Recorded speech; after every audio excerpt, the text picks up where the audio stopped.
Pronto, agora foi. Mas aí dá para fazer uma síntese para vocês. Obrigada, viu? Então, assim, essa doutrina voluntarista, né, essa corrente voluntarista que eu falei aqui para vocês, né, e agora gravando, né, ela tem a ver com a vontade do Estado, né? Então, os Estados seriam os atores principais a partir dessa doutrina, e que a vontade estabelecida entre esses Estados, eles são representados em um documento jurídico. Qual é esse documento? O Tratado Internacional. Agora, a origem, quando a gente falou aqui dessa doutrina, historicamente, ela está para o direito romano, o modelo de se pensar de que o Estado, como principal sujeito nas relações internacionais, eles expressam essa vontade. Então, a doutrina voluntarista, ela tem uma variação da teoria da autolimitação, que diz o seguinte: se o Estado reconhece a existência de uma ordem internacional posta, daí vem a questão de ser positivada, de ser um direito posto, de ser um direito escrito, é em razão do chamado princípio pacta sunt servanda. O direito, o acordo faz leis entre as partes. Então, se reconhece, né, a existência de uma ordem internacional. Se os Estados signatários, eles chegam num consenso sobre determinada situação, eles colocam isso, eles escrevem um tratado e eles assinam, eles devem se submeter, né? Então, há uma autolimitação no exercício do poder do Estado, porque quando eles assinam aquele tratado, eles abrem mão, né, de alguns privilégios, né, na sua ordem interna.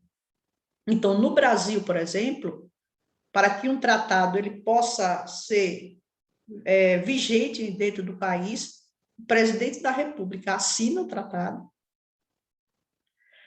e esse tratado ele é enviado ao Congresso Nacional para ad referendo. Então, o tratado ele só vai ter força de lei internamente aqui em nosso país, no Brasil, a partir do momento em que o presidente da República ou a presidente da República assinam esse tratado e ele é levado ao Congresso Nacional, que ad referendo, né, vão consolidar aquela assinatura, aquele protocolo de intenção. E só a partir daí é que ele vai vigorar internamente, né? Agora, existem algumas críticas, né, que eu estava nesse ponto antes de gravar, existem algumas críticas a essa teoria voluntarista, da vontade do Estado.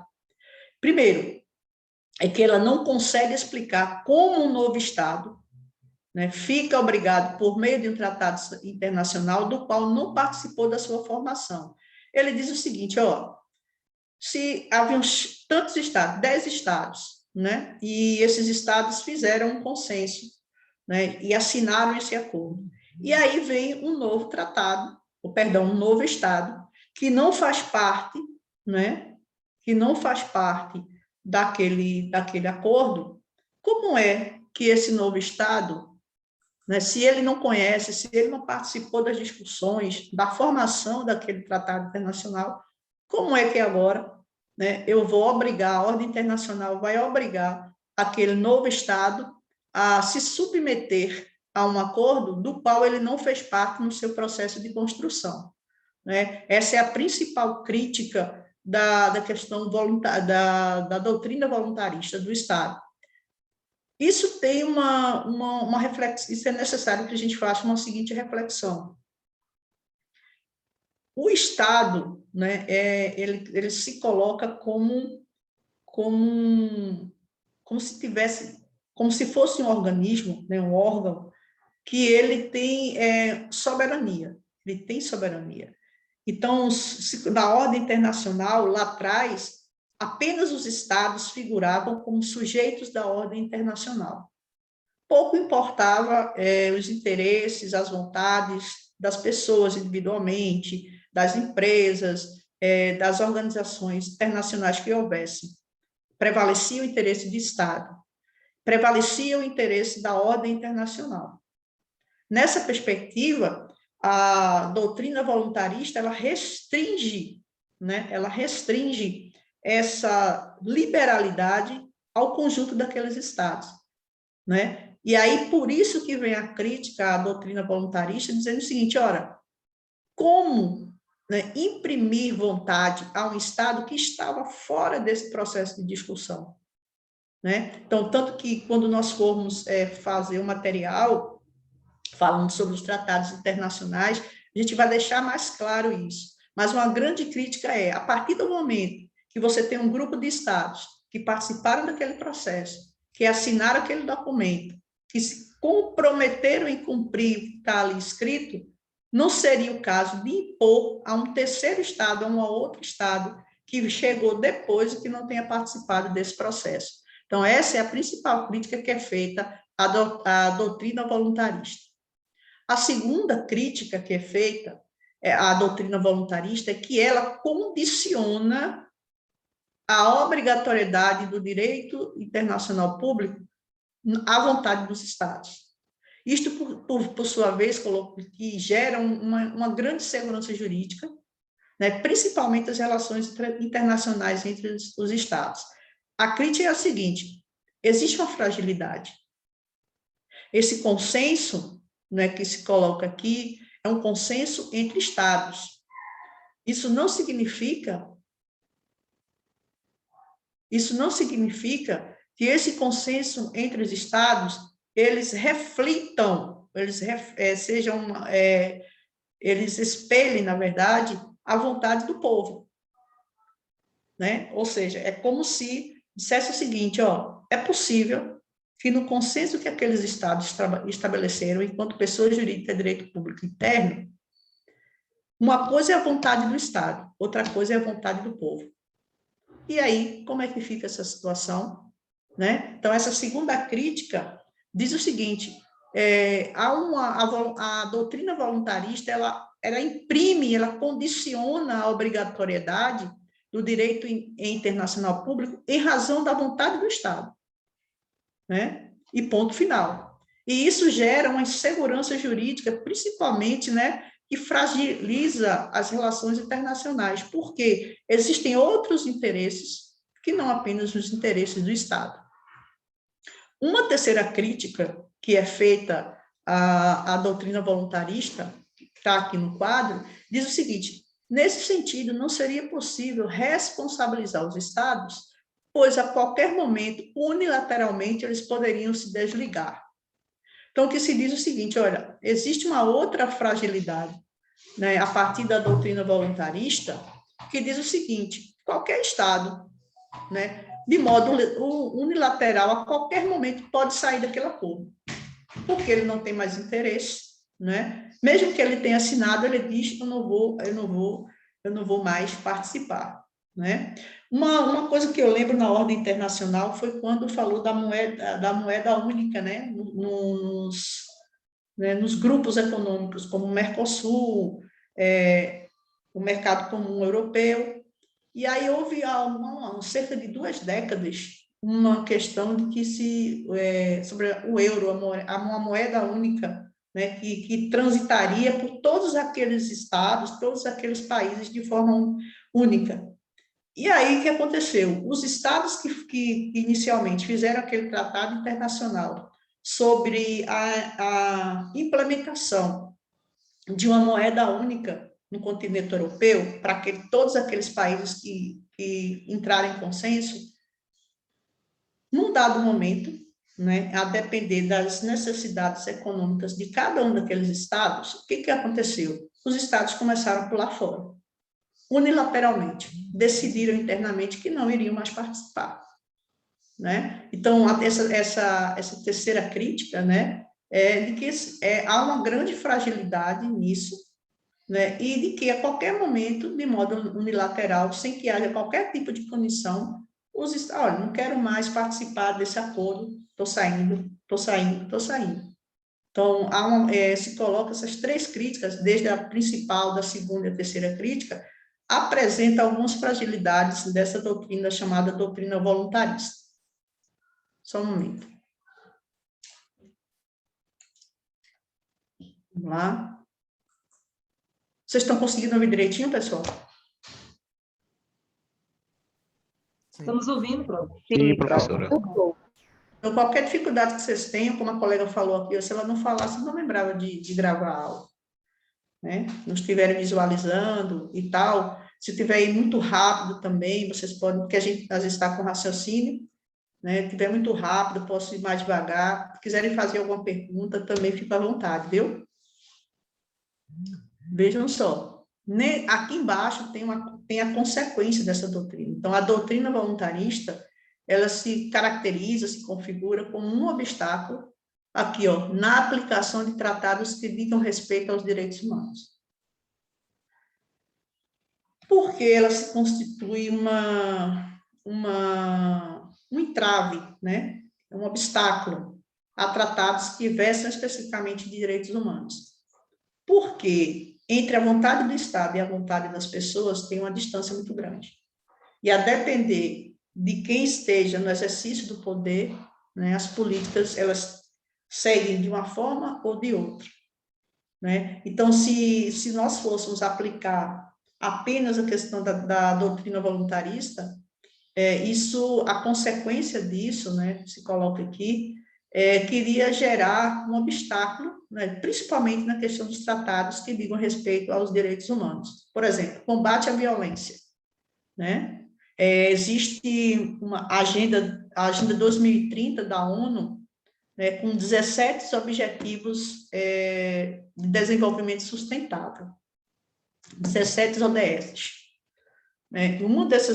Várias dessas ODS dizem respeito à questão dos direitos humanos, o direito à vida. Né? É uma meta para 2030 que todas as nações deveriam se comprometeram a sanar a questão do meio ambiente, a questão da violência contra a mulher, a questão da desigualdade racial e de gênero, a questão da proteção e políticas de acesso à saúde pública, à educação, como se todos os países, né, todos os estados-nação ao redor do mundo, de comum acordo, decidissem, olha, até 2030, nós temos 17 metas, 17 ODS, Objetivos de Desenvolvimento Sustentável, para implementar em cada um desses países. Só que tem uma questão, existe a questão interna, né? Cada estado, ele tem sua própria realidade, e isso vai em desencontro a uma regra geral. Então, a consequência maior, quando se trata de doutrina voluntarista, é de que a consequência, ou a principal consequência dessa doutrina, é que ela se configuraria um obstáculo na aplicação de tratados que digam respeito aos direitos humanos. Depois eu vou voltar com mais algumas características da doutrina voluntarista, certo? Aí dá uma pausa aqui, e eu agora apresento a vocês a doutrina objetivista. Essa doutrina, ela tem origem lá no século XIX, e ela vai na contramão, né, da doutrina voluntarista. Por quê? Como eu coloquei aqui, a doutrina objetivista, ela é fundada, né, seu fundamento de obrigatoriedade para o direito internacional público, ela se dá por intermédio da crença na existência de que existem normas e princípios superiores à própria ordem do Estado. Por que isso? A sociedade internacional, ela só existe de modo efetivo se houver o cuidado, a preservação de valores superiores que vão para além dos interesses internos de cada Estado. Né? Então, isso aí surge a partir do século XX, porque é uma reformulação do pensamento com relação a ideias, né? A ideias como ética, como moral, como respeito ao meio ambiente, né? Então, a doutrina objetivista, ao contrário da doutrina voluntarista, ela diz o seguinte, olha, é necessário que a gente dê efetividade, que a gente preserve valores que vão para além da vontade do Estado, né? Além dos interesses internos de cada Estado. É necessário que se observe, que se verifique de que a sociedade ela é múltipla na sua cultura, né? Ela é múltipla nos seus valores sociais, né? Então, isso deve ser observado. O Estado ele tem que ouvir a população, o Estado tem que ouvir as pessoas individualmente e os organismos internos, como as pessoas jurídicas, né? Sejam elas da administração pública ou da iniciativa privada. E aí, agora, né, volta a questão da doutrina voluntarista para apresentar algumas outras questões. A teoria voluntarista, nós falamos aqui da autolimitação, né? O DIP, o Direito Internacional Público, ele se condiciona à vontade do Estado. O autor que trata sobre isso é Jelinek. Então, quando os Estados assinam, né, que eu disse a vocês, um tratado, eles se condicionam à vontade estabelecida naquele tratado. Essa seria a regra. A doutrina voluntarista é uma teoria da vontade coletiva. O direito internacional público, ele é fruto da manifestação coletiva dos Estados no que tange a sua formação, né? Aí tem um outro autor, que é o Trippel, né? Ele fala sobre essa chamada teoria da vontade coletiva. Aí tem uma observação aqui. Existe uma dificuldade de se demonstrar. Como é que o Estado vai mostrar como é que se estabeleceu esse consenso? Seria possível, gente? Você está lá e você tem um presidente, um ministro, né, que está lá no exercício do poder, representando o Estado, né, sobre determinadas questões, seja de natureza econômica. Vamos colocar aqui, né, defesa do meio ambiente, preservação da Mata Atlântica.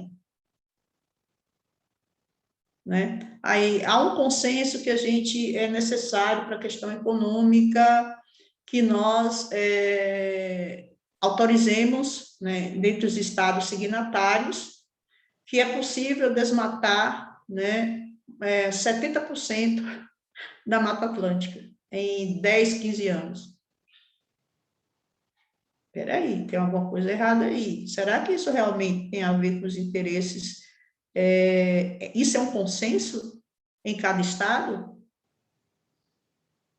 Né? Então, a observação que é feita aqui é de que essa vontade coletiva ela é questionável, porque os estados eles não teriam, ou eles teriam dificuldade em demonstrar esse consenso. De onde é que veio esse consenso? Quais são os indicadores, quais são os instrumentos que demonstram que a representação da vontade do Estado pelo consenso representa, sim, a vontade interna das pessoas naquele Estado. Né? Então, a doutrina voluntarista, de acordo que existe uma lacuna nessa chamada teoria da vontade coletiva. A terceira questão ainda relacionada com a doutrina voluntarista é a chamada teoria da delegação do direito interno. O que é isso? O direito internacional público, ele ofere, né, a sua obrigatoriedade por meio de uma lei maior de cada Estado. Como é isso? De que maneira, aí eu volto à questão do tratado, o tratado ele passa a vigorar aqui. No caso, cada Estado ele tem uma sistemática jurídica. No caso do Brasil, né, toda vez que o Brasil assina um tratado internacional, ele é representado juridicamente por quem esteja na chefia do Poder Executivo Nacional, tá? Na cadeira da presidência, porque somos uma república federativa presidencialista, certo?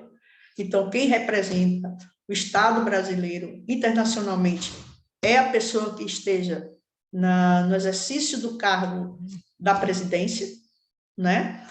E, no entanto, a assinatura, o protocolo de intenção, que é feito pela União, né, para que ela tenha validade para dentro de casa, ela precisa da ad referendo do Congresso Nacional. Ou seja, só a assinatura de quem esteja na chefia do Executivo na União não é sozinho o ato suficiente para que aquelas regras do Tratado Internacional eles comecem a vigorar dentro do nosso país. É necessário ad referendo do Congresso Nacional, passado nas duas casas, no Senado e na Câmara. né? É chamada teoria da delegação. Ou seja, aqui no Brasil não se dá de forma automática.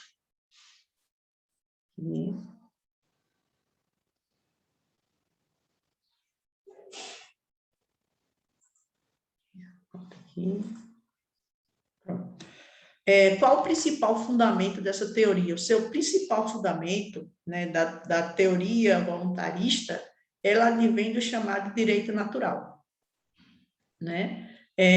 Por quê? Pois esse direito natural é ele sozinho que teria plena condição de explicar a força dos costumes e dos princípios gerais de direito. Aqui, ó, costume e princípios gerais de direito são duas fontes de direito internacional, né? Então, para os defensores dessa doutrina, da doutrina voluntarista, o fundamento do direito internacional, a obrigação é fruto da independência e autonomia das normas internacionais, bem como da própria ordem internacional que decorra dos fatores e necessidades sociais. O que se diz aqui é o seguinte, olha, para a efetividade da doutrina voluntarista, né, quando se fala da vontade do Estado, né, e aí lembrem que eu falei da referência histórica lá em Roma, certo?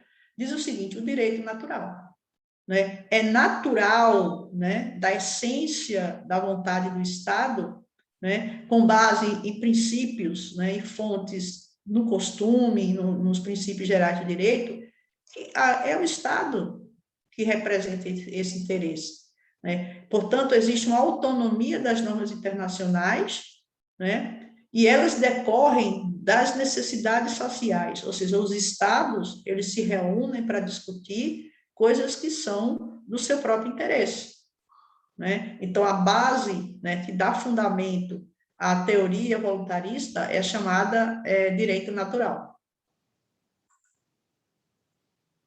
A principal crítica, né, seguindo nessa ordem, aqui que eu falei, essa doutrina praticamente esta doutrina praticamente reduz a vontade soberana dos Estados. Então, o fundamento do direito internacional público está no que eu disse a vocês: pacta sunt servanda.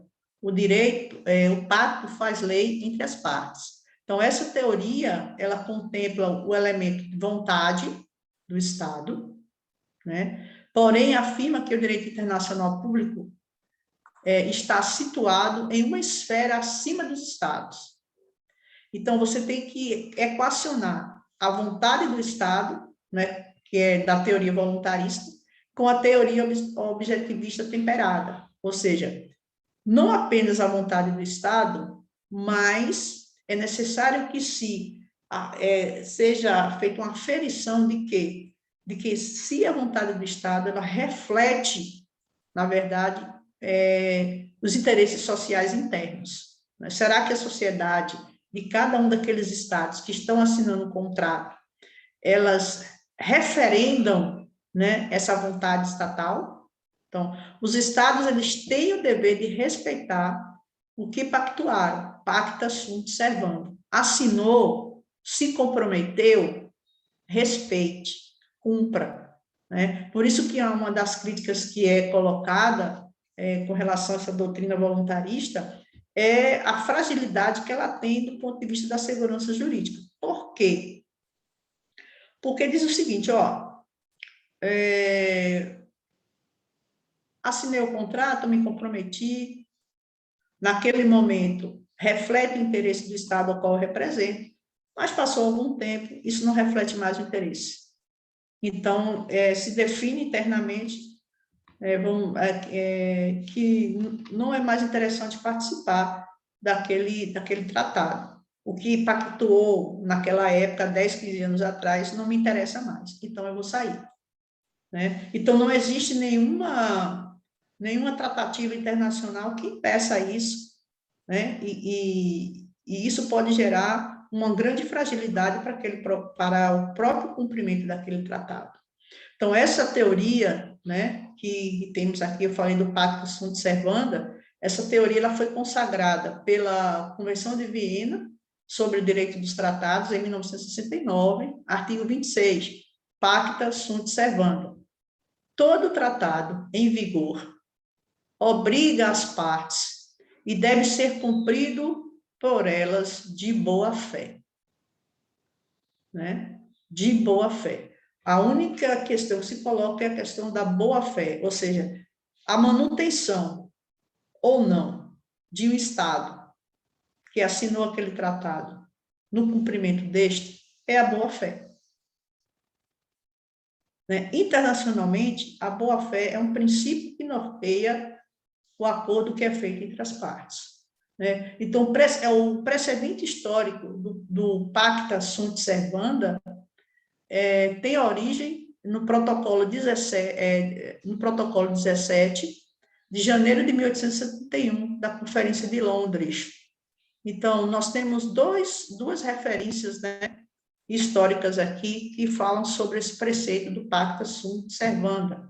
O pacto faz lei entre as partes, que são, lá atrás, o protocolo 17, em 1871, da Conferência de Londres, e 1969, que é o tratado, a Convenção de Viena sobre os Direitos dos Tratados, lá no seu artigo 26. Vocês, inclusive, podem buscar o texto, né, o inteiro teor do texto, da Convenção de Viena e da Conferência de Londres.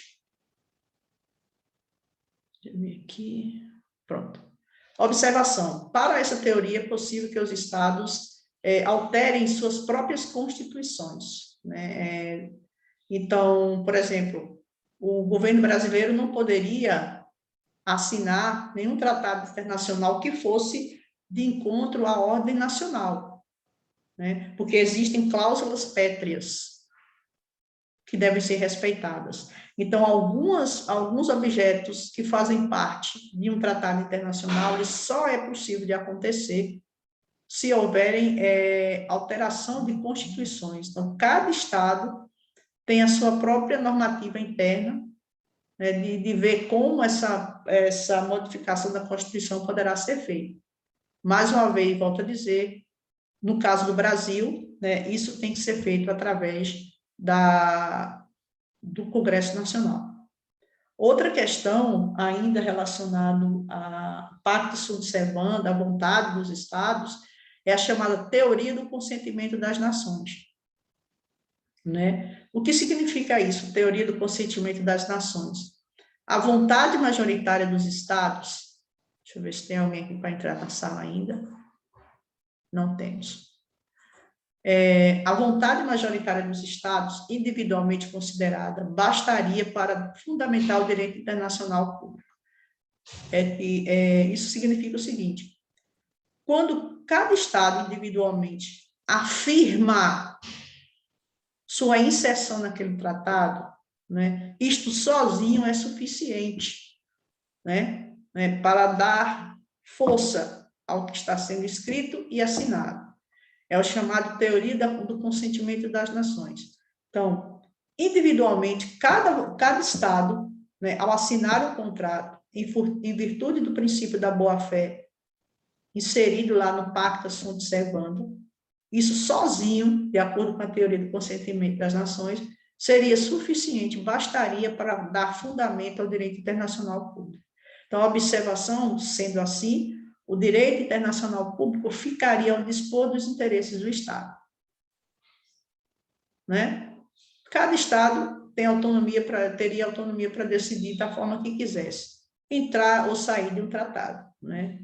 Haveria esse consentimento das nações.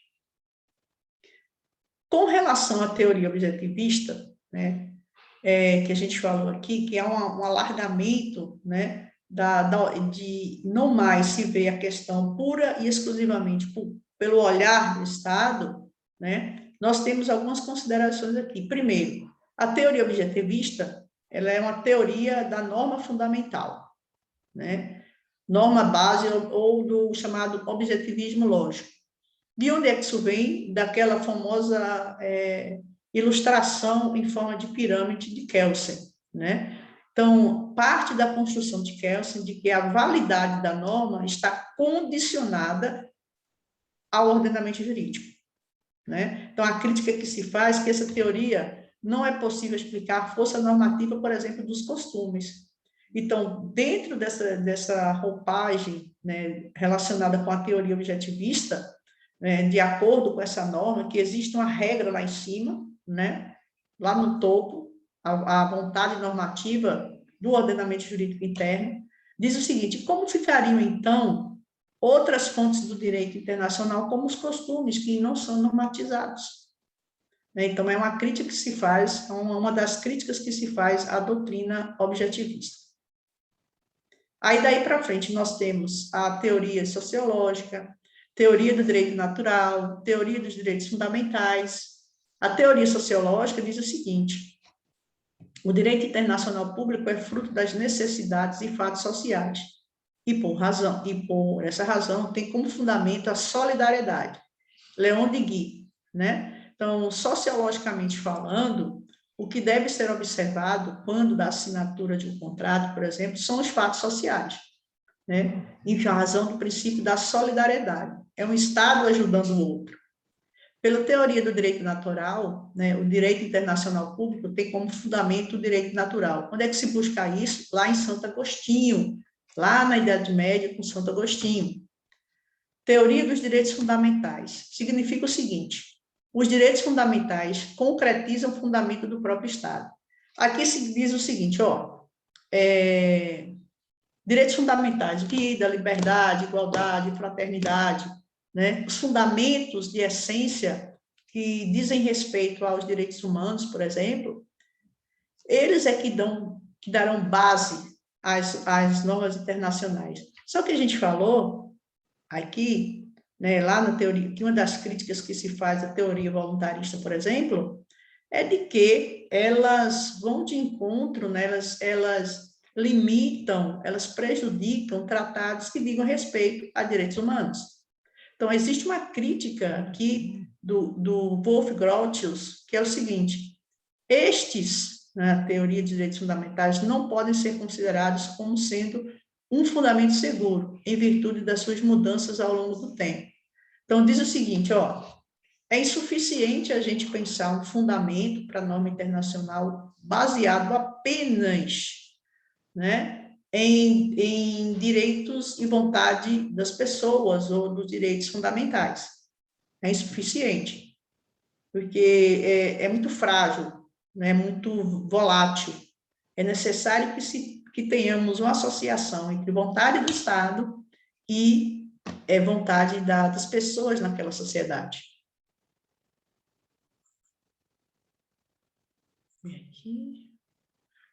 E tem aqui, lá, ainda tem uma outra teoria que daria fundamento à ordem internacional, que é a teoria da norma pacta sunt servanda. Então, o direito internacional, ela teria fundamento na obrigatoriedade da adoção da norma pactuada. Ou seja, o direito, a norma faz lei entre as partes. Só que tem uma crítica. Essa teoria, ela restringe a atividade do jurista em suas interpretações. Tudo ia depender de uma interpretação. O que é que o Estado queria mesmo com isso? Né? Por que ele assinou aquele tratado? Será que isso internamente foi discutido? Né? Então, essa crítica diz o seguinte, que restringe a atividade do jurista na interpretação. Então, aí vem uma pergunta: como fundamentar a própria norma da pacta sunt servanda? Qual é o seu fundamento? Qual é o sentido? Nós vimos lá atrás que uma coisa que norteia a pacta sunt servanda é a boa-fé.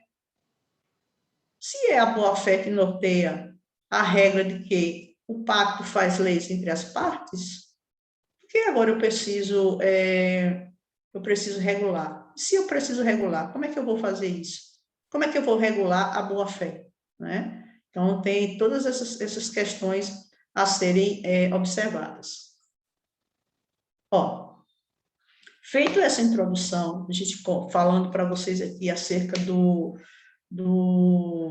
das doutrinas, né, que dão fundamento à ordem internacional, é necessário que a gente vá para a segunda questão, que é a relação entre direito internacional e direito interno.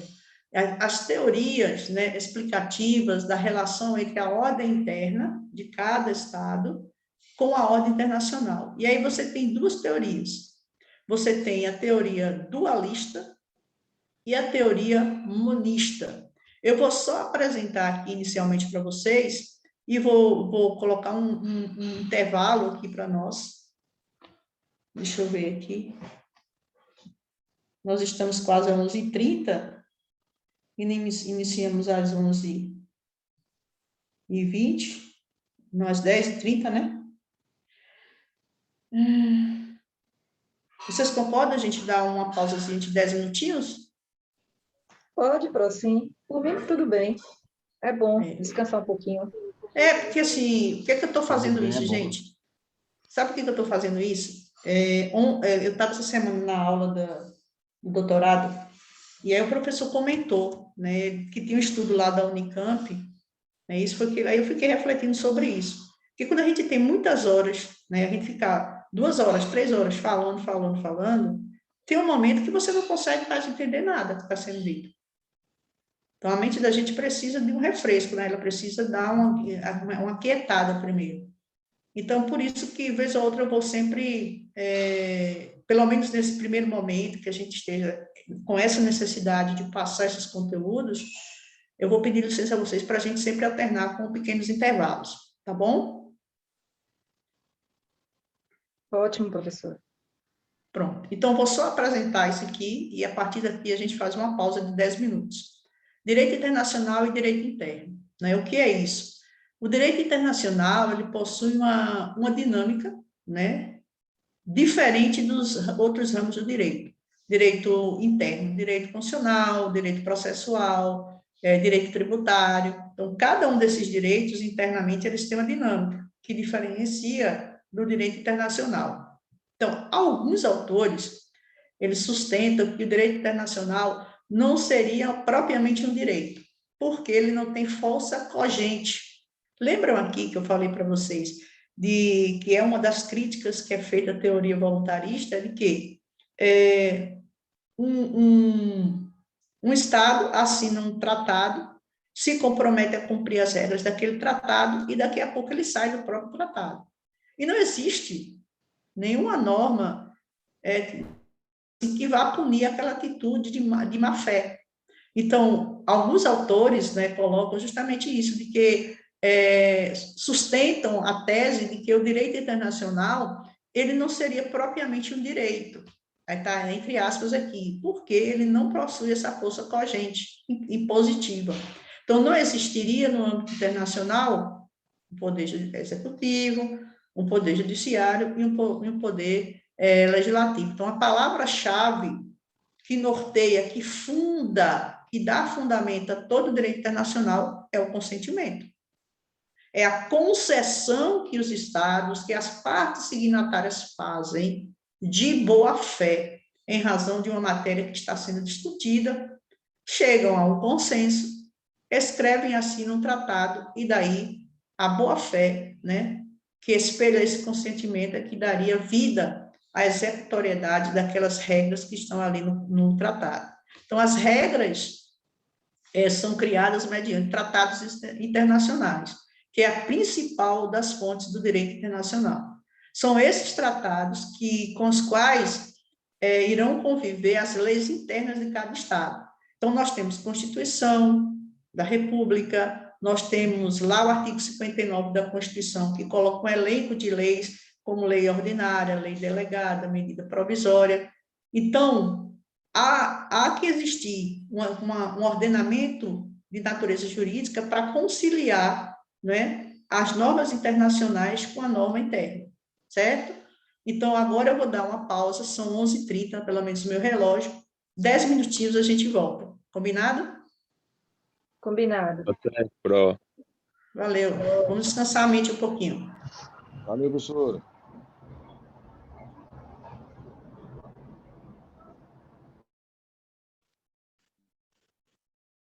Voltando aqui, meninos.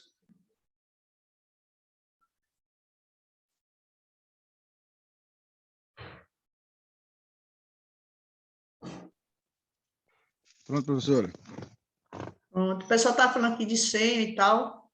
Eu não sei o que aconteceu aqui na configuração, porque Não sei se vocês perceberam que quando a gente usou a primeira vez, vocês entraram direto, não foi? E agora, eu tentei desbloquear isso, mas só pede para que eu tenha que admitir, não tem senha. Vocês ficam na sala de espera, né? Vocês ficam na sala de espera e eu vou admitindo aqui. Vamos lá, vamos dar sequência aqui, vamos trabalhar, né? Deixa eu ver. Pronto, aqui eu apresentei para vocês, né? Nós temos essas teorias, né? A gente fala um pouquinho sobre dualismo e monismo, a questão da relação entre o direito internacional e o direito interno, né? E aí tem essa tese de que o direito internacional é um direito cogente. Vocês estão ouvindo direitinho, meninos? Sim. Sim, Paulo. Estamos. Pronto, né? Porque não coloca como se fosse um não direito, porque não tem essa força cogente. Se o Estado sai daquele tratado, não existe nenhuma punição, né, para esse Estado. Né? Então, há que se observar a relação entre o que a norma internacional diz, como é que essa norma internacional ela passa a vigorar dentro do Estado, né? E como é que essa convivência, né, das relações da ordem internacional com a ordem interna do país, né? Eu não digo dos países porque nós estamos observando a nossa realidade, né, a realidade do Estado brasileiro. Se vocês tiverem interesse de ver como é essa funcionalidade da norma internacional em outros países, é necessário que se faça uma pesquisa. Mas, para nós, funciona dessa maneira, né? O presidente assina os tratados, ou a presidente assina os tratados, leva lá para o Congresso Nacional, a praça de referendo, para passar nas duas casas, para depois ele ser inserido no contexto internacional. Então, para que isso ocorra, né, nós falamos dos fundamentos através das teorias, e duas delas são as principais, que é a voluntarista e a objetivista. Agora nós vamos espelhar essa questão da relação do direito internacional com a ordem interna a partir do monismo e do dualismo jurídico, né? Então, ou seja, a relação entre o direito internacional e o direito interno. Então, os juristas, né, discutem, aqui colocado em formato de pergunta, os juristas discutem a possibilidade da existência de um conflito entre o direito interno de um determinado país e o direito internacional, né? Em sendo afirmativos a situação, qual das duas ordens jurídicas deveria prevalecer? Ou seja, se há um conflito, né, entre o que diz a norma internacional e o que diz a norma interna, né, há um conflito normativo, norma internacional versus norma interna, qual dessas normas, né? Ainda estou no café. Qual dessas normas deveria prevalecer, né? Então, os sistemas básicos, né, eles são reconhecidos em razão do relacionamento entre o direito internacional e o direito interno do Estado. Então, isso se dá através das chamadas teorias dualistas e monistas, que eu vou apresentar aqui para vocês. O que é monismo e o que é dualismo? Perante essa teoria, a teoria monista, só existe uma ordem jurídica. Só existe uma única ordem jurídica, que engloba, ao mesmo tempo, direito interno e direito externo. Ou seja, que diz o seguinte, é monista porque é mono, o direito é um só, né? O direito interno e o externo são elementos da mesma ordem jurídica, de um único ordenamento jurídico. Então, é necessário entender sobre essa ótica, como está aqui no quadro, entende o monismo, que a norma internacional ela pode ser aplicada diretamente pelo Poder Judiciário, sem qualquer prévia internalização. Ambas as normas, interna e internacional, ambas as normas, a interna e a nacional, existem paralelamente com o sistema jurídico internacional. E aqui, oi Camila, só um momentinho, viu? Eu vi aqui você levantando a mão. Só um momentinho. O exemplo que eu trago aqui são os tratados, né, de acordo com as pirâmides de Kelsen. O monismo diz o seguinte, ó, não precisa, como no caso aqui eu disse, o presidente assina, mas para que seja aplicado as normas do tratado internamente, é necessário ad referendo do Congresso. Aqui a mão é única, é o chamado do monismo. O direito é um só. Então, de acordo com base, né, na pirâmide de Kelsen, não há necessidade alguma de se ter um ad referendo de um outro poder. Assinou o tratado, o Estado é signatário, ela de imediato já começa a fazer parte da norma interna. Pode falar, querida, pode falar. Essa teoria do monismo, ela não violaria, no caso, o princípio da soberania dos Estados, dessa forma que ela é proposta aí? Em que sentido, por exemplo? Vamos Porque desenvolver mais essa ideia. Porque assim, ele quer dizer assim, que o direito é uno, né? É um só. Não violaria, no caso, esse princípio da soberania dos Estados? Ah, sim, entendi. De fato, né? Porque, na verdade, o que é uno é o poder, né? O poder, ele é um só. E aí se divide as atribuições. Se a gente for pegar, fazendo uma alusão a partir do que você fala, aí você vai me corrigindo se eu estiver equivocada, lá no nosso caso, a Constituição, lá no iniciozinho, artigo 1º, né, parágrafo único, todo poder emana do povo, que o exerce diretamente ou indiretamente nos termos dessa Constituição. Aí a gente segue lá no artigo 2º, fala que existem 3 os poderes, né? O executivo, o legislativo e o judiciário. E nessa primeira parte da Constituição, né, dentre outras coisas, os objetivos fundamentais, etc., fala, coloca lá tratados internacionais e tal. O que quer dizer com isso? Quando a gente fala de soberania de Estado, né? A soberania de Estado pressupõe uma dualidade, né? Para como se a gente colocasse um equilíbrio. E aí vem justamente isso que você coloca, né? Vem uma coisa verticalizada, não é isso, Camila? Isso, Pro, nesse sentido, sim. Né? Verticalizada, né? Porque o monismo diz o seguinte, ó, a ordem é uma só. Então, por exemplo, no nosso caso, não precisaria o referendo do Congresso, né? Assinou lá em cima, se impõe, né? E isso não só, eu acrescentaria um outro elemento aí, você fala da questão da soberania, eu acrescentaria um outro elemento que é o cuidado com a segurança jurídica, né? Porque, assim, lembra que a gente falou lá naquela teoria voluntarista, vamos supor que prevalecesse o monismo, tá? Prevalecesse o monismo. Então, o Brasil, né, participasse de uma sessão da ONU, né, vários estados, sobre alguma matéria lá, de ordem econômica, então, dizendo o seguinte, o dólar, vamos supor, hipoteticamente, tá? O dólar agora será a moeda oficial para todos os estados que estão assinando esse contrato. Né? Então, vamos supor que cinco nações se reunissem e definissem, através de um tratado, que a moeda oficial de todos aqueles países signatários seria o dólar. Um exemplo hipotético, tá?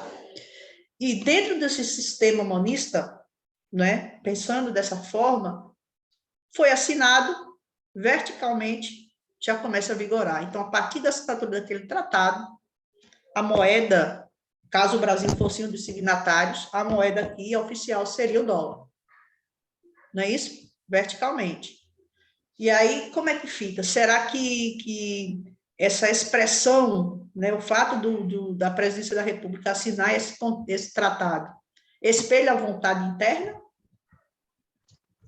Né? Então, há uma desarmonia entre os poderes. Isso, de fato, né, desse ponto de vista, eu concordo contigo, que atingiria, sim, né, a questão da soberania de Estado. Né? Então, é um dos aspectos, né, mas é uma teoria. Né? Então, mas ela... Oi, quem fala? Marcos, tudo bom? Tudo bom, filho. Mas essa soberania que a senhora citou, e também aqui Camila está chamando a atenção, não seria, por exemplo, diferente para os Estados Unidos e para o Brasil, porque a Constituição dos estados é diferente em cada Sim, país. Ou a senhora está se referindo em relação a Estado como nação?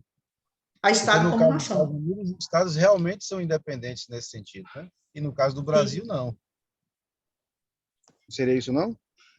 é sim, com relação ao Estado e nação. Eu estou colocando uma situação hipotética aqui, né? Cada estado ele tem essa autonomia para decidir acerca do seu próprio sistema, né? Mas essa teoria ela faz um recorte. Ela diz que independente disso, né? Ela diz que independente disso.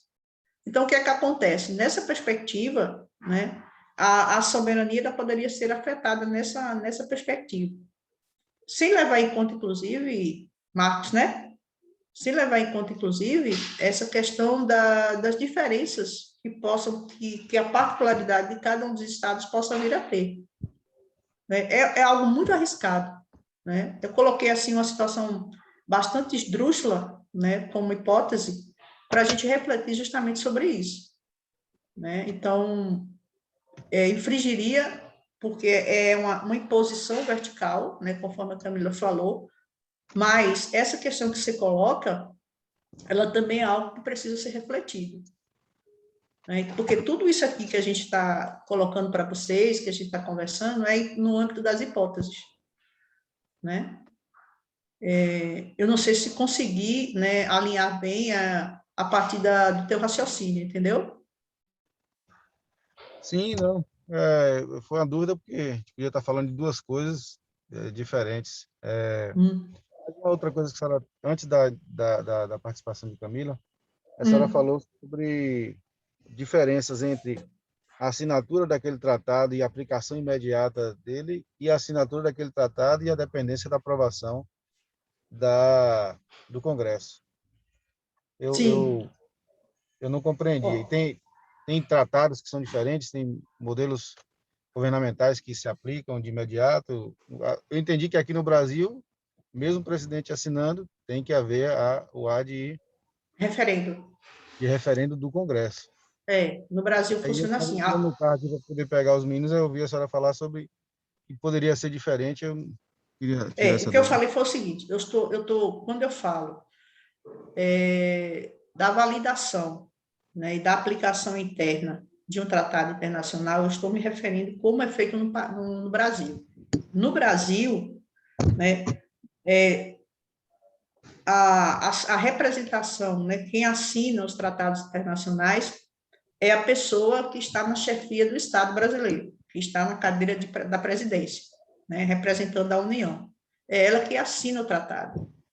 Né? Um acordo, um tratado internacional, é um protocolo de intenção, tá bom? Feito essa assinatura, Marcos, feita essa assinatura, para que as regras, né, que estão colocadas, as cláusulas daquele contrato, comecem a ser utilizadas aqui como parâmetro, a depender da matéria, ela não se aplica imediatamente, tá? Não é feita a aplicação imediata. Por quê? É obrigatório que seja referendado pelo Congresso Nacional, né?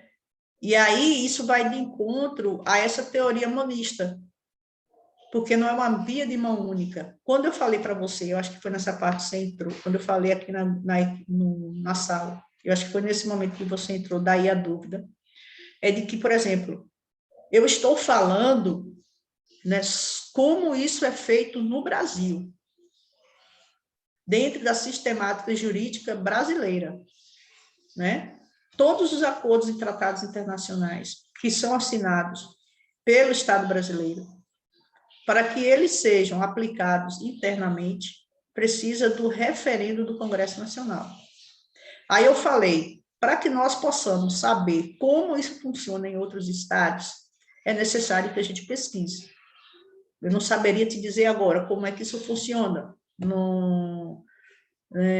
na Bolívia, eu não sei como é que isso funciona na Inglaterra, eu não sei como é que isso funciona nos Estados Unidos, eu estou te falando como é que isso funciona aqui, né? Então, por esse recorte, Marcos, falando dessa maneira, a gente vê que a teoria monista, ela não é uma teoria validada aqui no Brasil. Por quê? Por essa teoria aqui, bastaria a assinatura do presidente ou da presidente da República.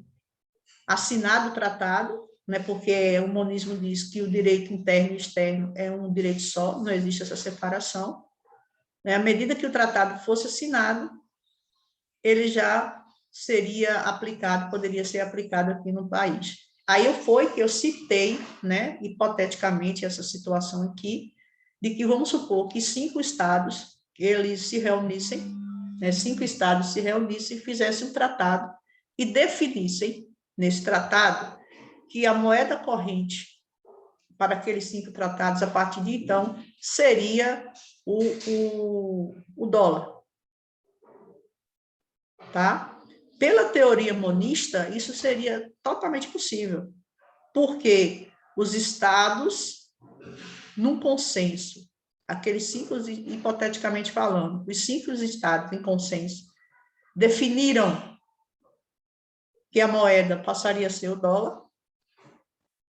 De acordo com a teoria monista, bastaria a assinatura dos representantes de cada estado, que no caso do Brasil é o representante da União, ele assinaria, e automaticamente isso já se aplicaria aqui. Isto, se nós estivermos, né, dentro da chamada teoria monista do direito.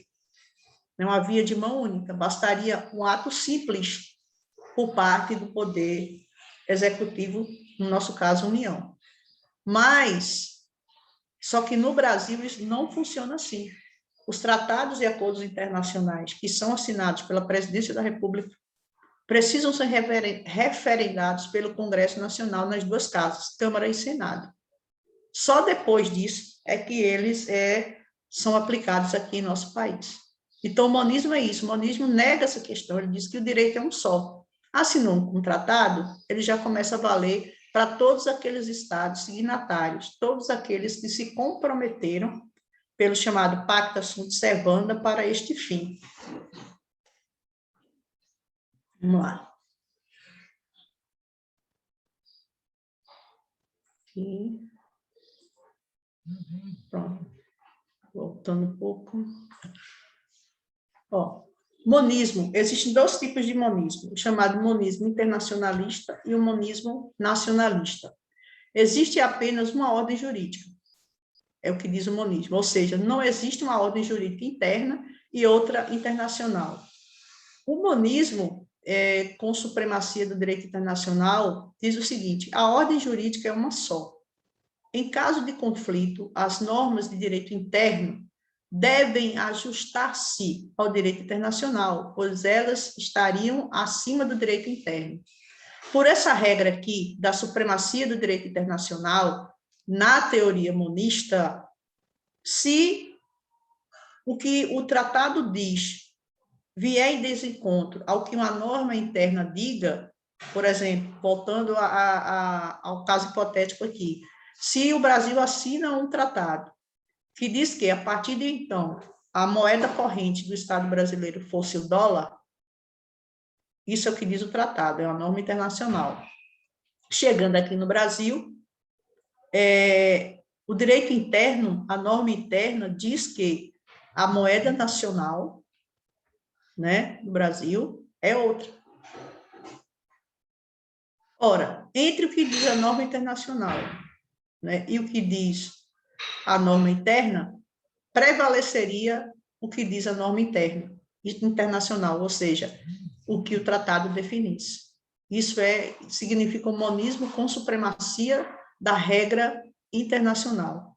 Agora, existe um monismo com supremacia do direito interno. O que é isso? A existência de apenas uma única ordem jurídica, porém, em havendo conflito entre o que diz a norma internacional e o que diz a norma interna, as normas de direito internacional devem se ajustar ao direito interno, pois essa estaria acima do direito internacional. E então é o contrário. Se uma norma do tratado internacional for em desacordo com a norma interna, o que deve prevalecer é a norma interna. Mas é uma subdivisão teórica da chamada teoria monista do direito internacional, que diz, em resumo, a teoria monista, que não existe essa questão de direito interno, nacional e internacional, o direito é um só. Vamos aqui. A outra no caso aí, doutor, nesse exemplo hipotético que a senhora cita, também difere das cláusulas pétreas, não é isso? Sim, por exemplo, também. o signatário do monista de caráter internacional, valendo, então, a regra internacional se sobrepondo à nacional, não valeria para as cláusulas pétreas. Isso é uma teoria, isso é uma possibilidade. Mas mas ela não valeria, porque a senhora falou no início aí sobre as cláusulas pétreas, que o Brasil pode ser signatário de tratados internacionais, desde que não firam as fira cláusulas pétreas, porque é o que a norma diz. Sim. Agora, Marcos, essa questão que você está dizendo aí, né, que reforçando o que eu já disse também, não tem essa subdivisão aqui, né, monismo com supremacia do direito internacional e monismo com supremacia do direito interno. Pronto. Aqui é o seguinte, recapitulando um pouco, a ordem internacional ela não pode ferir as chamadas cláusulas pétreas. Beleza, mas sabe por quê? Porque nós somos um sistema dualista e não monista. Né? Porque dentro da teoria da monista, existem duas possibilidades. Ou a ordem internacional prevalece sobre a ordem interna, ou a ordem interna prevalece sobre a ordem internacional. Mas quem vai dizer isso é cada Estado. Então, dentro da teoria monista, por isso que é uma teoria, né, não é aplicada no nosso país, certo? Nós não somos um país que aderiu à teoria monista do direito internacional. Neste caso, fica preservado essas garantias, dentre a qual está a questão do respeito às cláusulas pétreas. Por exemplo, certo? Não poderia haver um acordo, um tratado internacional que dissesse assim, a partir de agora o Estado brasileiro é uma monarquia. Isso é a cláusula pétrea. Né? Por que isso só é possível de acontecer? Porque nós somos um Estado dualista e não monista. Vamos aqui.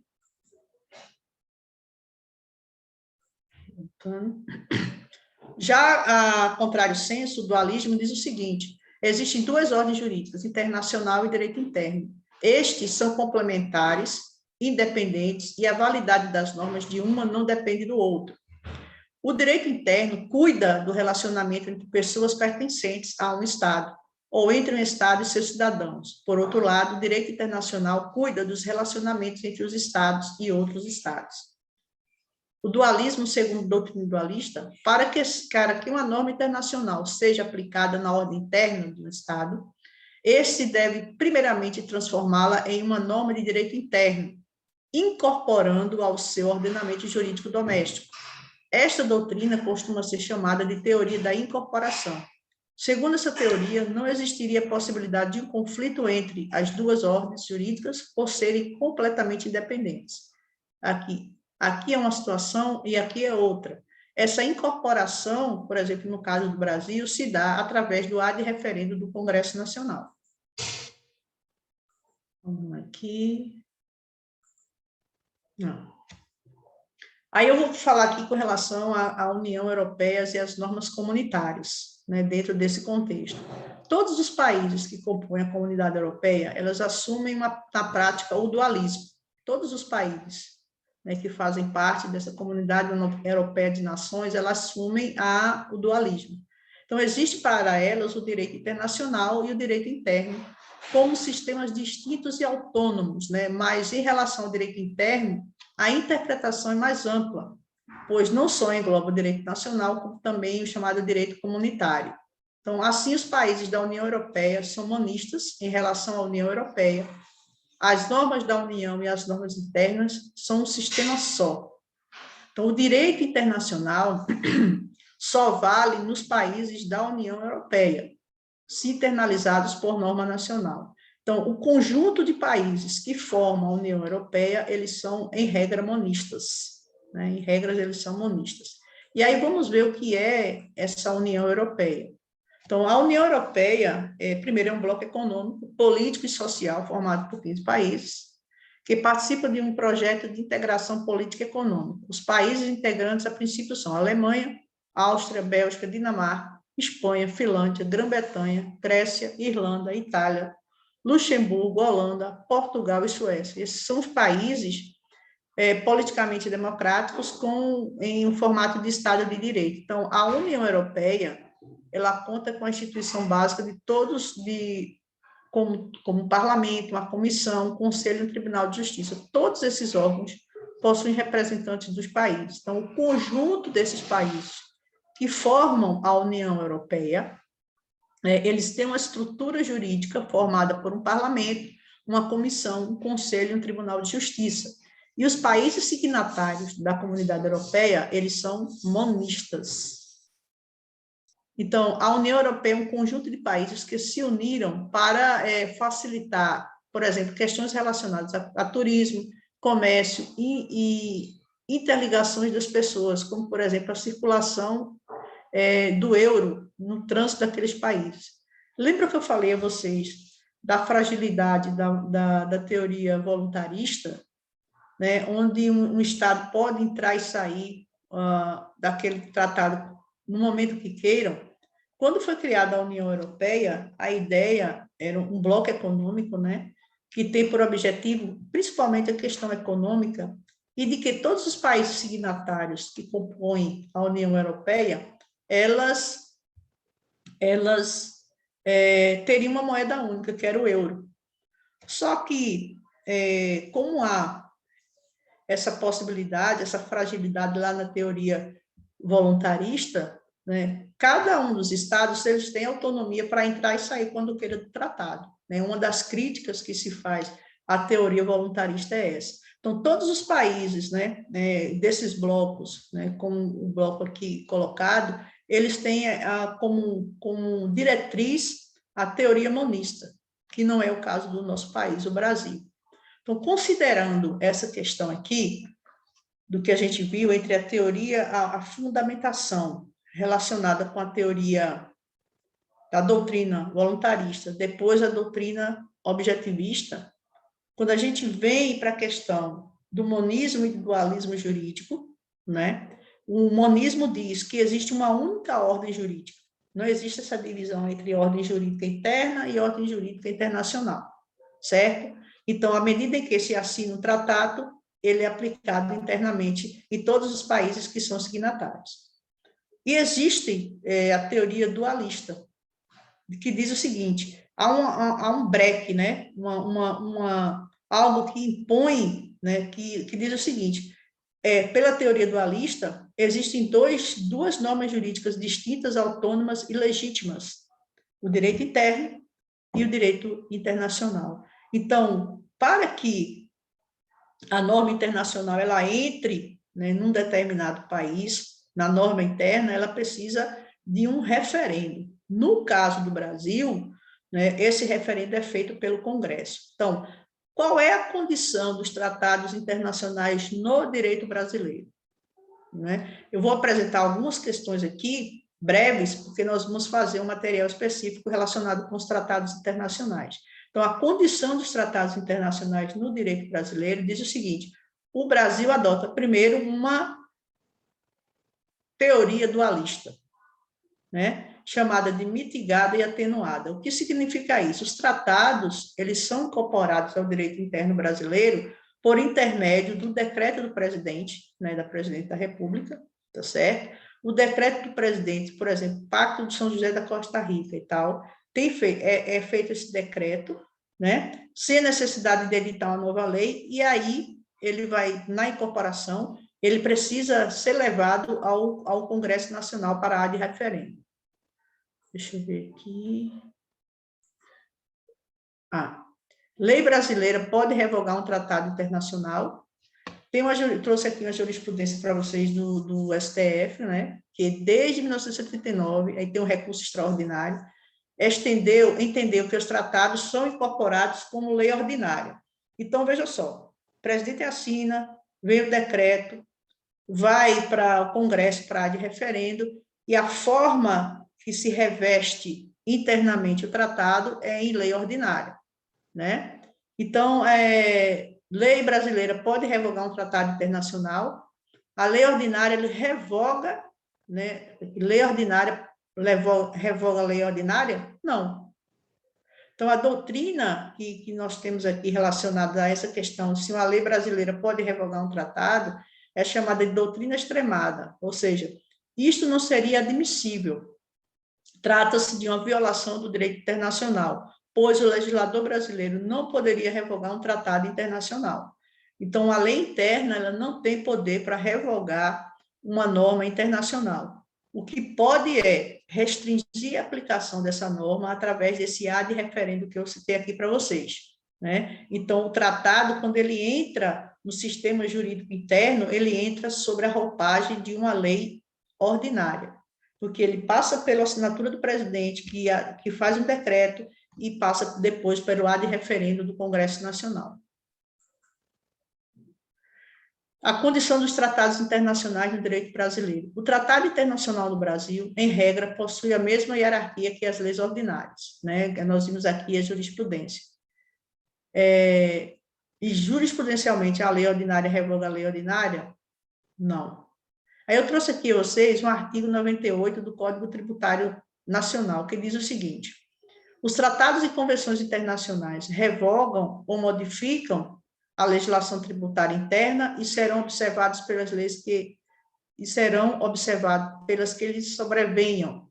Este confere aos tratados em matéria tributária um caráter de supralegalidade, né? Então, no caso específico do Código Tributário Nacional, das leis tributárias, existe uma nuance diferenciada, né, que é o caráter de supralegalidade. Então, de acordo com o artigo 98 do Código Tributário Nacional, tratados e convenções internacionais revogam ou modificam a legislação tributária interna e serão observados pelas que derem e daí advirem.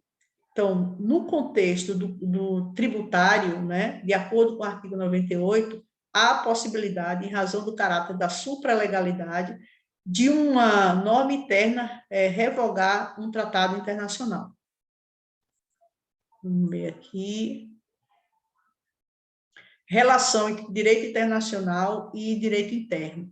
Aí eu faço uma referência aqui da teoria dualista, por quem foi idealizado, né, por Trippel, em 1898. O direito internacional e o direito interno são dois sistemas jurídicos distintos e independentes, né?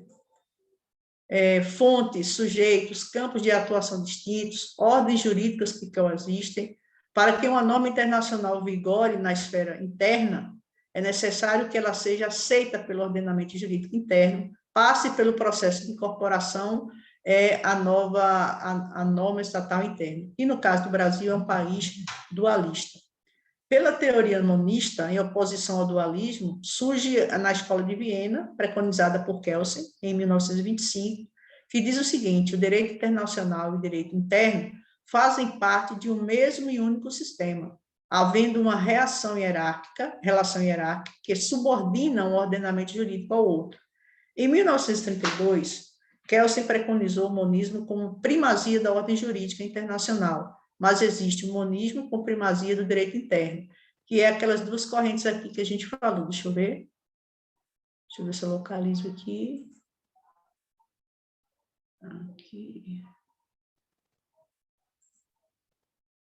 Aqui, né? Essas duas divisões aqui. Vamos voltar. E além da teoria dualista, da teoria monista, existe uma nova forma de pensamento, que é a chamada transnormatividade. A transnormatividade é a nova realidade internacional marcada pela imersão de novos sujeitos. Porque até então, gente, quando a gente fala em monismo e dualismo, nós estamos pensando fundamentalmente na relação entre Estados, nação. Aí alguns elementos vêm, como o próprio Marx falou aqui da questão da soberania, ou como a Camila diz, da quebra desse princípio de soberania. Né? De um lado você tem um sistema monista que não vê a diferença entre direito internacional, norma internacional e norma interna. Na contramão disso, nós temos o posicionamento dualista, né, que diz o seguinte: é necessário, para a gente manter um equilíbrio, que haja, dentro desse processo de equilíbrio, de que a norma internacional é uma e de que a norma interna é outra. Então, a validação dessa norma no ambiente interno dos estados vai depender de acordo com as regras que cada estado se estabelece.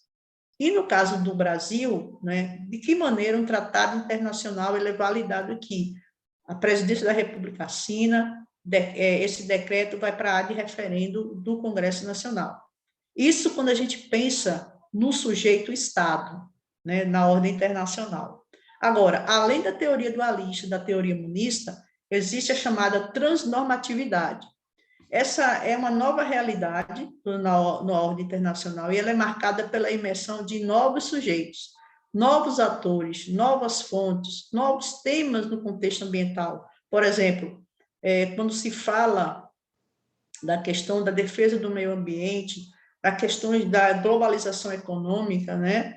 Da questão da interatividade através das redes de plataformas digitais, né? O mundo é muito mais do que se fazia 40, 50 anos atrás, né? Então, essa transnormatividade tem relação com a nova realidade do direito internacional, né? A nova realidade do direito internacional. Essa demarcação de limites, ela não está apenas com relação a sujeitos iniciais, como estados, mas elas têm a ver agora com organismos internacionais e a própria pessoa individualmente, né? Então, a relação do direito internacional perpassa por essas três teorias, inicialmente monista e dualista, e mais recentemente a transnormatividade.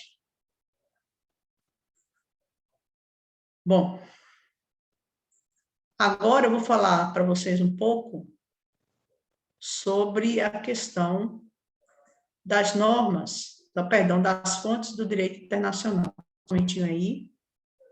Deixa eu ver aqui, achar um material.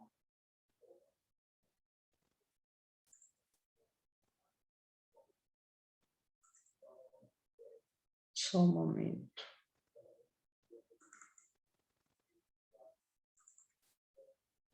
Esse texto eu vou mandar para vocês depois.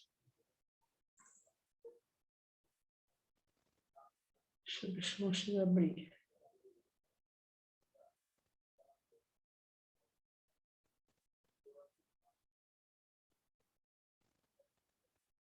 Pronto. Deixa eu ver se eu consigo.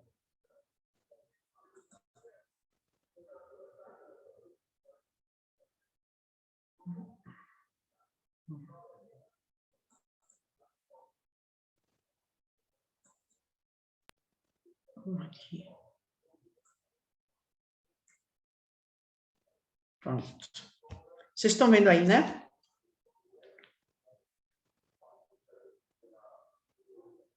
Sim, pronto. A imagem de uma fonte, não é isso? A imagem da Uma fonte. fonte, né? Eu quis colocar essa imagem porque a ideia, né, de fonte de direito internacional, fonte primária, é basicamente essa mesmo, né? Nós temos aí de onde emana, né, de onde surge, de onde brota, né, os elementos que irão dar margem ao surgimento do direito, né, as fontes do direito internacional. O que são fontes primárias, o que são fontes, meios auxiliares, o que são as novas fontes, né? De onde o direito internacional tira, né, essas... Só que está descarregando aqui a bateria aqui. Só um momentinho. Onde é que está? Deixa eu ver aqui. Só um momento.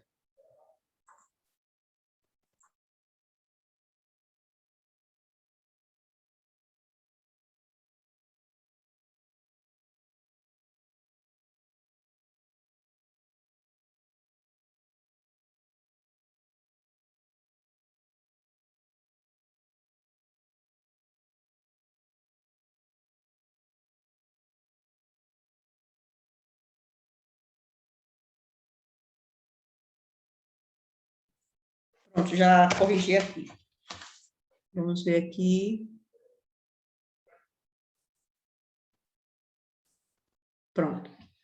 Fontes do direito internacional. A gente traz primeiro uma referência ao Albino de Azevedo Soares, né, quando ele fala do que vem a ser essa questão fontes do direito, né? E aí ele faz e aí eu vou fazer a leitura aqui. A expressão fontes pode ser tomada em duas acepções. Você tem as fontes formais, né, que são os processos de formulação dos conteúdos de certa regra, né? Você tem as fontes materiais, que são as razões do surgimento do conteúdo das fontes formais. Ou seja, se você tem de um lado a Constituição, por exemplo, né? A Constituição ela é uma fonte formal, né? Essencial para o direito interno. O tratado é uma fonte formal do direito internacional, né? Só que essa fonte formal, que ela corresponde ao processo de formulação do conteúdo de uma regra, é o que está escrito nela, que vai dizer como as pessoas devem se conduzir na ordem interna e na ordem internacional. A formalidade, a escrita, a lei, né, o processo de formulação é uma coisa, é a regra. Agora, se você, de um lado, você tem essas fontes formais, do outro, você tem as chamadas fontes materiais. As fontes materiais, elas são a razão do surgimento do conteúdo das fontes formais. Primeiro, então, você tem um fato, uma situação, né? Seja ela interna ou internacional, e a partir dessa realidade que as fontes formais elas vão se estabelecer.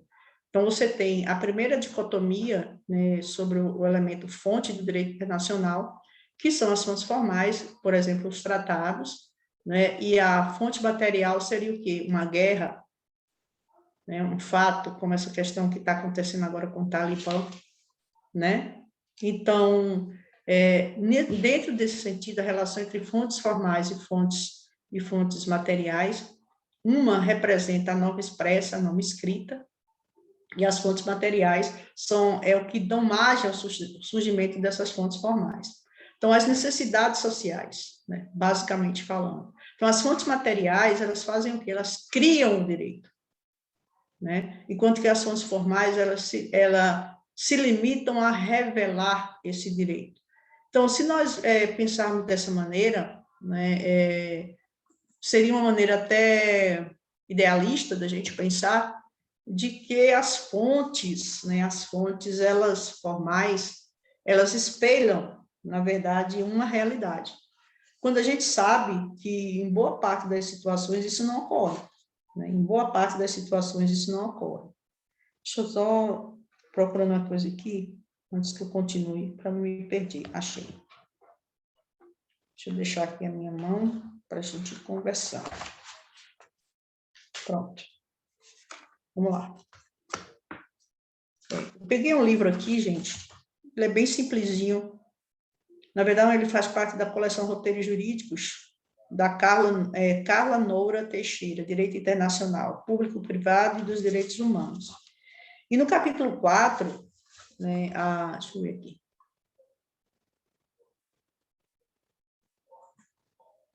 No capítulo 4, ela diz o seguinte: fonte do direito representa o modo pelo qual o direito se manifesta. De outra forma, podemos perquirir o nascedouro do direito. Por isso que eu coloquei aquela imagem aqui da fonte, de onde ele deriva e, posteriormente, fundamentará a solução do conflito. Ele fala aqui, ela começa falando sobre o chamado Estatuto da Corte Internacional de Justiça, que eu vou apresentar a vocês essa questão aqui.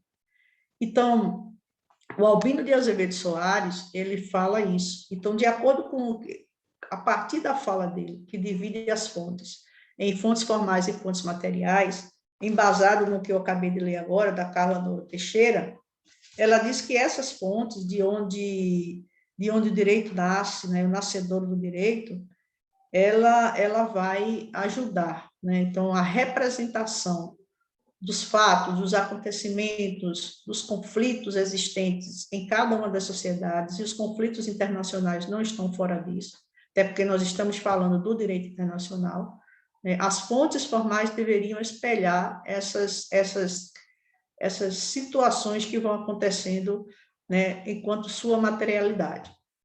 E ela acrescenta, né, que a fonte do direito representa o modo pelo qual o direito se manifesta, e de outra forma podemos perquirir o nascedor do direito, de onde ele deriva, e posteriormente fundamentará a solução dos conflitos. Então, a formalização, a criação de normas formais, como Constituição, tratados internacionais, leis de modo geral, tem como objetivo a resolução de conflitos, né? Isso é uma ideia geral. Além do Albino de Azevedo Soares, da referência que eu fiz, né, da Carla Noura Teixeira, nós temos aí o Aderbal Meires Matos, que diz o seguinte: fontes materiais são tratado, que ele contrata, né, e aí você vale não só para o direito internacional público, mas para a questão do direito internacional privado, né, com fontes materiais. A doutrina também é uma das fontes do direito material, né? A jurisprudência, a analogia e a opinião pública. Enquanto fontes formais seriam o tratado-lei, né, porque existe tratado-contrato, né, e existe tratado-lei, o costume e os princípios gerais do direito. Tudo isso aparece aonde? Aparece no Estatuto da Corte Internacional de Justiça, né, ali no artigo 38, que eu vou mostrar para vocês agora. Deixa eu pegar aqui. Olha aqui, ó, fontes do direito internacional, né? Então, o tratado, né, o Estatuto da Corte Internacional de Justiça, ele tem esse artigo 38, e o artigo 38 é que vai dizer quais são, né, as fontes do direito internacional. A Corte, cuja função é decidir, de acordo com o direito internacional, as controvérsias que lhe forem submetidas, aplicará as convenções internacionais, o costume internacional, os princípios gerais do direito. As convenções internacionais, seja geral, seja especial, que estabeleçam regras expressamente reconhecidas pelos estados litigantes. Então, os acordos que são feitos, né, entre os estados, eles são lei entre as partes. Então, a Convenção Internacional, a convenção é o gênero da qual são espécies, acordos e tratados internacionais, certo? Então, eles estabelecem, são a principal fonte de material na ordem internacional, e eles obrigam os estados litigantes, não só os estados litigantes, os estados que estejam em conflito, mas a partir do que estabelece o Pacta Sunt Servanda, ele faz lei entre as partes.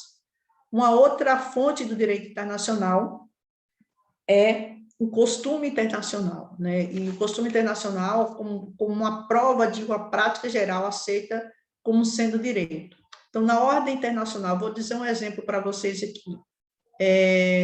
Em direito privado, existe uma regra relacionada ao direito empresarial, ou como se dizia mais atrás, ao direito comercial, da validação de um acordo entre as partes pela boa-fé, né? Então, é o que historicamente se dizia o seguinte: pelo fio do bigode. A palavra dada é uma palavra empenhada, né? Isso era um costume, e esse costume ele vem justamente dessas tratativas internacionais. Então, o costume internacional, ele é uma prática geral, e essa prática, reiteradamente, ao longo do tempo, ela se coloca como uma fonte do direito internacional. Uma outra fonte do direito internacional são os princípios gerais do direito, né? Os princípios gerais do direito, eles são reconhecidos pelas nações civilizadas, né? Elas correspondem às normas internas e às normas internacionais, são diretrizes, né, que irão direcionar, como, por exemplo, uma norma interna do direito da criança e do adolescente, e isso é referendado pela Declaração Universal do Direito da Criança e do Adolescente, que é o princípio da proteção integral. né? Então, esse é um princípio geral da ordem internacional, referendado aqui internamente com a Constituição, artigo 227, e com o Estatuto da Criança e do Adolescente. Então, é um princípio geral do direito que norteia, né, todo esse processo. Então, o princípio geral do direito é uma das fontes do direito internacional. Aqui embaixo, na letra D, tem uma referência ao artigo 59, sobre ressalva da disposição do artigo 59, as decisões judiciárias e a doutrina dos juristas mais qualificadas das diferentes nações como meio auxiliar para a determinação das regras. Então, eu vou ler para vocês aqui o artigo 59 da Corte. A decisão da Corte só será obrigatória para as partes litigantes e a respeito do caso em questão. Então, quando houver um conflito entre duas nações, por exemplo, independentes e soberanas, né, qualquer resolução do conflito, né, só diz respeito a esses estados e não a nenhum outro, né? Então, as decisões judiciárias e a doutrina dos juristas, as discussões dos juristas mais abalizados nas diversas nações, elas serão meio auxiliar para a determinação das regras do direito na ordem internacional. Então, você tem as fontes principais, como a convenção, o costume e os princípios gerais de direito, mas também você tem, né, as chamadas fontes auxiliares do direito internacional. Deixa eu ver aqui.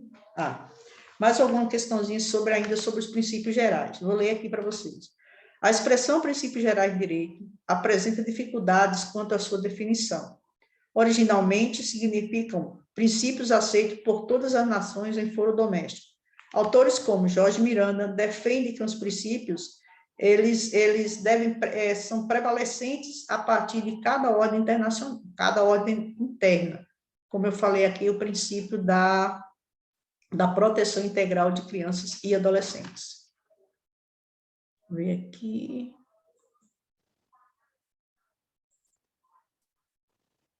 Aqui, gente, eu trago um quadro dessas fontes do direito internacional.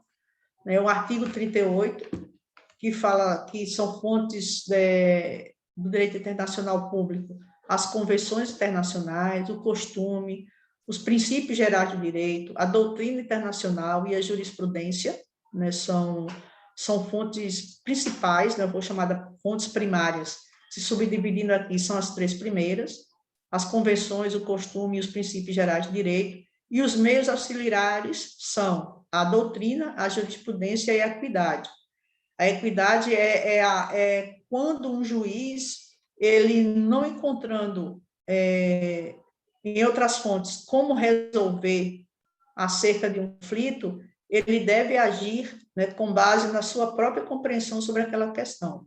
E isso não é diferente, isso ocorre também na ordem internacional.